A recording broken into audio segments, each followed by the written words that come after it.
Hi friends, जय गजानन. तर इथे सकाळची पूजा करून झाली आहे, तुम्ही बघू शकता. आणि इथे रोजूलचं पाया पडणं चालू होतं. त्याच्यानंतर इथे मी बाहेर आली होती आणि जे फूल काल लागलं होतं ना, तेच आज पण होतं. तर हे वाले जे जास्वंद आहे ना, मोठेवाले, हे 2-3 दिवस आरामात राहतात आणि मग 2-3 दिवसानंतर ते चिमून जातात.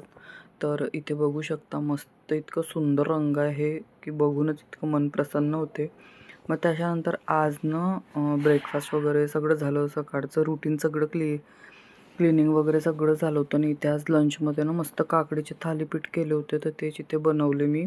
त्याच्यानंतर दुपारी थोडाफार वेळ होता, तर इथे ना मला काय काय भाज्या वगैरे सगळ्या कट वगैरे करून ठेवायच्या होत्या आणि शेंगा वगैरे होत्या त्याही तोडून ठेवायच्या होत्या, म्हणजे मग बनवताना पटकन आपल्याला बनवायला होते त्याच्यामुळे. आणि आज दुपारी कसं आम्ही लंच खूप लवकरच केलं होतं, म्हणजे थालीपीठ वगैरे खाल्लं होतं. मग संध्याकाळी थोडंसं वातावरण छान झालं होतं, तसं वाटत होतं काहीतरी खावं म्हणून.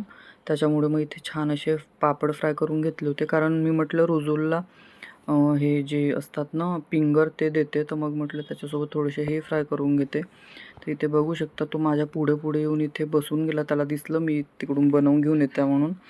सगळ्यात पहिला बाईट त्यानेच घेतला आणि त्याचं रिॲक्शन बघू शकता इथे तुम्ही आता. त्याला मी विचारलं कसं आहे तर मस्त सांगत होतं छान. त्याच्यानंतर मग थोडा वेळ बाहेर वगैरे उभे होते. मग बाहेरचं थोडंसं पाहिलं वातावरण. हा इथे खेळत होता बाल्कनीमध्ये. इथे उभं राहून आपलं सगळं इकडे तिकडे भ्रमण चालू होतं माझं. आणि त्याच्यानंतर मग मी आतमध्ये आली आणि आता रात्रीच्या जेवणाची तयारी करायची होती मला.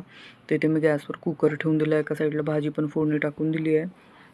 तर वरण भाताचा कुकर लावून दिला आणि भाजी सोबतच मला भाकरी वगैरे पण करायची आहे. तर तो म्हटलं त्याच्या आधी इथे मी हे सगळं थोडंसं क्लीन पण करून घेते हात लागल्याच. म्हणजे कसं ना, आपण स्वयंपाक करतो तर ते सगळं इथे काय काय असं असतेच आपलं थोडंफार उडते इकडे तिकडे. तर मी लागोपाठ आपले कामं करतच असते, म्हणजे वाट नाही बघत जेवण होतील त्याच्यानंतर करीन असं तसं. कारण तेवढ्या वेळात ना मग ते खूप जास्ती असं हे वाटतं मला त्याच्यामुळे. आणि इथे बघू शकता मस्त अशा वालाच्या शेंगाची भाजी केली आज. तर छान इथे आता आपली भाजी म्हणजे शिजतच आहे. तर म्हटलं एकदा ती पण बघून घेते कशी काय आहे काय नाही. तर इथे छान आता फोडणी टाकून झाली आहे, ती शिजते आपली हळूहळू.